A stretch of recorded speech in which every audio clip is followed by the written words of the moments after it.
Alex is in Oakland, wants to join the conversation. What's up, Alex? You're on the roast. What's going on, fellas? How you doing, man? Hey, look, what I want to say is, man, this is why they play sports. It's the great unknown. You do not know what's going to happen. You can have the stacked team, and it doesn't matter. They can still lose. Who thought that first Warrior team was going to win a championship? Not me. Who thought they was going to get ring number 4? It doesn't matter what the roster is. Go out and play the games.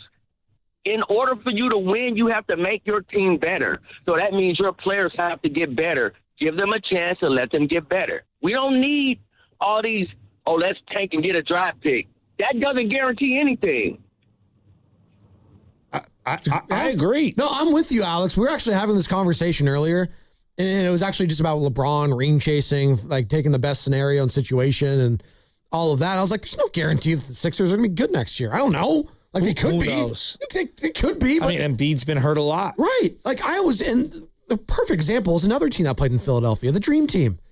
Remember that? Or the Dream Team and the Philadelphia Eagles once upon a time? When they signed Nnamdi Asomugha, I thought that was like, well, they're winning the Super Bowl. Exactly. No, like I was like, Nnamdi's one of the best players in the league. It was a horrible signing. They were garbage. They were not good at all. It was a dumpster fire, actually. I mean, when Kawhi and Paul George... That basically, like, signaled the end of Andy Reid in Philly. Remember when Kawhi and Paul George teamed up with the Clippers and Kyrie and Kevin Durant teamed up in Brooklyn? Yeah. I think we all thought, they'll meet each other in the finals over the next couple of years. Yep. What's the farthest both those teams went? Second round? I think the Clippers might have gotten to the conference finals one time, and then Kawhi got hurt. I don't even remember that. Exactly. Well, I don't even remember. Exactly. No one does. Bubble?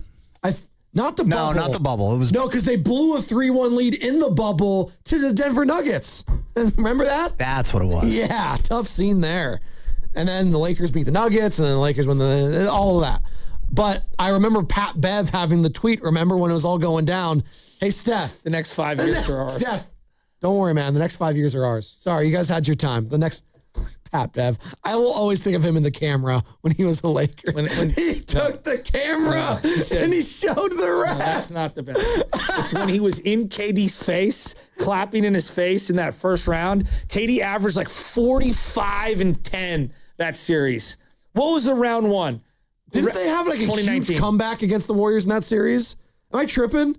I think that was the game that led to the I'm Kevin Durant quote. You know who I am. Mistaken. That's right. It was April 15th, 2019. So they erased a 31-point deficit and won the game.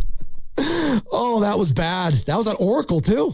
That was at Oracle. What was Montrezl Harrell? Montrez. They had the dreads, baby. Look at this. Landry Shamet drained a go-ahead three-point winner. I always like Landry Shamet. You know He's a champion now. I know. I've always liked He's him. bounced on like 20 different teams, I think. Great second-round pick. It's great. He finally got a team that believed in him in the New York Knicks. Good for them. God, there's so much still with this Warriors squad, Joe. It's not even August yet. We haven't even gotten to August. They still got some moves to make. I put my hands up. I don't know what they are. If they announce the pods extension, could you imagine they really want to get everyone angry?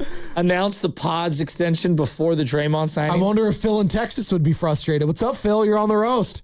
Texas, Phil. You're back. Agenda is for, I don't understand what the agenda is for Mike Dunleavy. I mean, if anybody should have egg on their face this offseason, it should be the Warriors front office.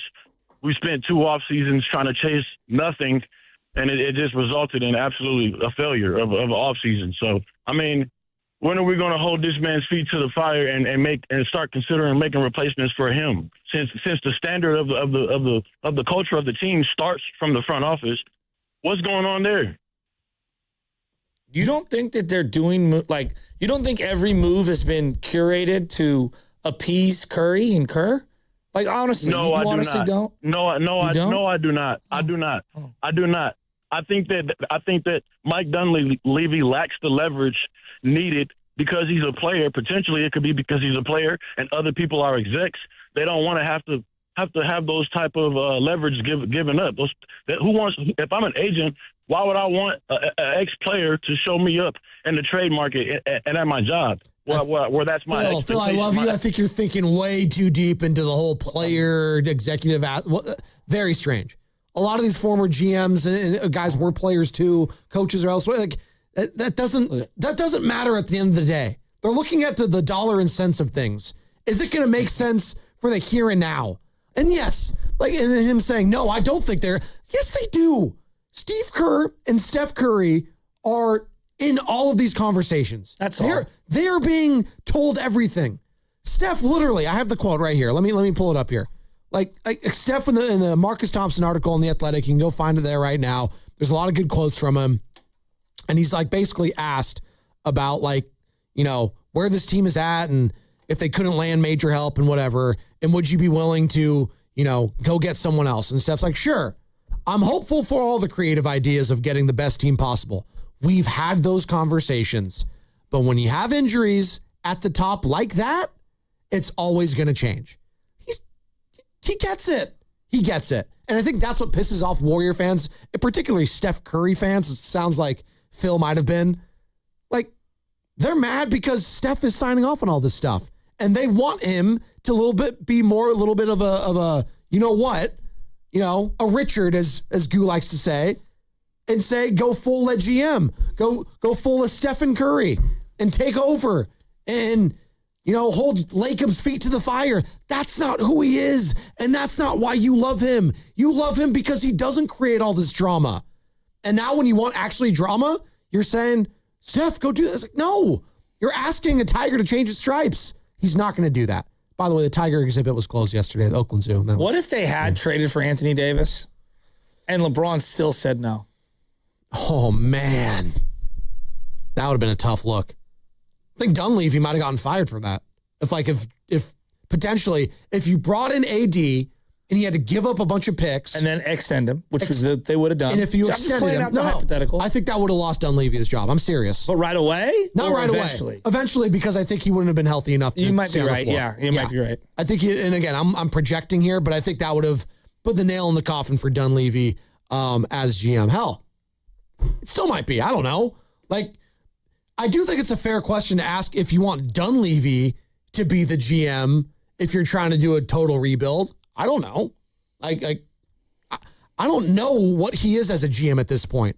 I think that's an open book. Like, in the same way, I think it's an open book. Still, people might disagree for Buster Posey. I'm not willing to close that book yet on his president of baseball ops. It's only been 2 years.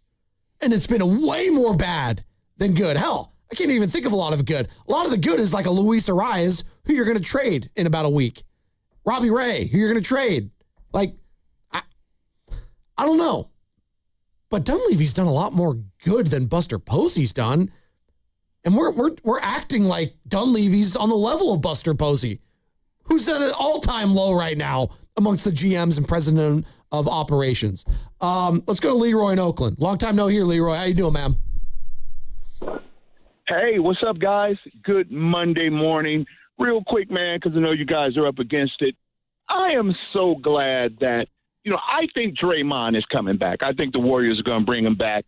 It's a no-brainer for me because the phrase that we all use a lot in the sports world and here on the station is all for Steph. All for Steph. Well, Draymond Green has how many assists? 5,049. You know how many of those are to Stephen Wardell Curry? 4,302. That's a whopping 85.2%. Case closed. As long as Curry is here, Draymond is attached to the hip. Now, one more thing. Let's put a period on that. Hey, bring him back. Bring him back. Look at the projected starting lineup for the Golden State Warriors. And I'm just going to leave it with you guys to chew on and the listeners. It's Steph, Gee. Yes. Kristaps. Yes. Draymond. Yes. If he comes back. Yes. And who? Melton or Pods? Yes. Okay, what about Yaxel? And at that small forward position, Gee or Yaxel. I don't think Yaxel's got the look. They might try it. I like him in the 4 as opposed to the 3. I don't think he's laterally quick enough to stay with some of the more elite wings out there. But look, let's let it play out. I don't love Gee there either. I sensed a tongue-in-cheek there from Leroy in Oakland. I thought it was pretty sincere. I think no. He was being sincere in that be careful what you wish for if you're going to tie your career with Draymond Green. And he wants Draymond to come back because Steph always wanted Draymond Green. So he's saying, oh, okay, well, there you go. He's basically saying, like, great, I hope he comes back because this just proves the point. Draymond's going to be the guy to ruin this whole thing. That's kind of what he was saying. I'm not saying that. It does feel very reunion tour-ish.